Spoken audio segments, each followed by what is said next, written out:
Hi, we're Jen and Chris Coursey, and today we wanted to encourage you to look for a joy gift from Jesus.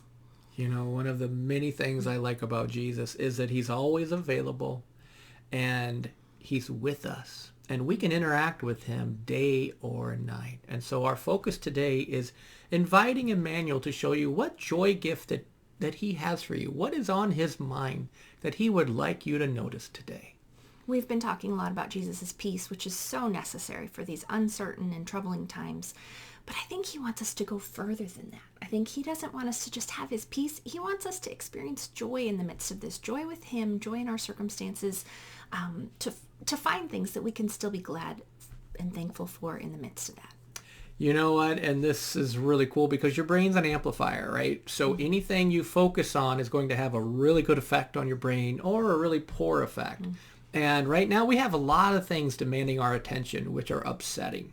And so thinking about, feeling, talking about the things that bother us is a great way to ensure you're probably not going to hear from Jesus very well because it knocks out your brain's relational circuit.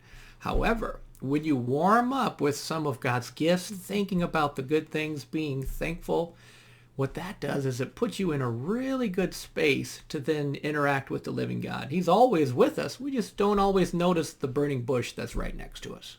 So today I'm going to encourage you to first quiet yourself down a little bit, take a break from the distressing things that you're thinking about, and instead focus on something you appreciate. Focus on something that you're aware that you're thankful for. And from that place of appreciation, after focusing on that for a good minute or two, ask Jesus what gift he has for you today. What joy present he has for you. And you might be surprised. You might have a thought that comes to mind. You might have a picture that comes to mind. You might have a feeling. And just notice if there's anything he has for you today. And he might tell you about it or just be on the lookout for it. It might be something that he just brings across your path that makes you smile and that's from him. Well, one of the things that often happens for me when I take a walk, I just sense that Jesus kind of taps me on the shoulder and say, hey, do you hear those birds singing to me? And so it's amazing what he can draw our attention to. And just this morning, I was practicing what Jen's talking about. And I felt like Jesus showed me this field of beautiful, colorful flowers. And just this sense of him saying, hey, I'm doing a new thing here. Trust me. So even in the hard stuff, I just felt like Jesus was like, hey, I'm with you. And I'm actually working in these circumstances. So hang in there. And if this is a new idea to you, talking to Jesus, we have a lot more resources about this.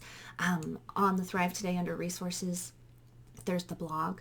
There's some free webinars about this that we've talked about over the last few months.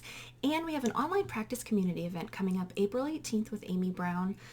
It's 3 hours of diving deeper into this, into finding Jesus' perspective on things, learning and practicing this skill. And also the Joyful Journey book is a great resource as well. Yeah, our friends wrote a great book there. And our goal is just for you to have resources that you can put into practice. Honestly, we're at home. We're stuck at home. This is a golden opportunity to interact with the living God and build a little bit of joy.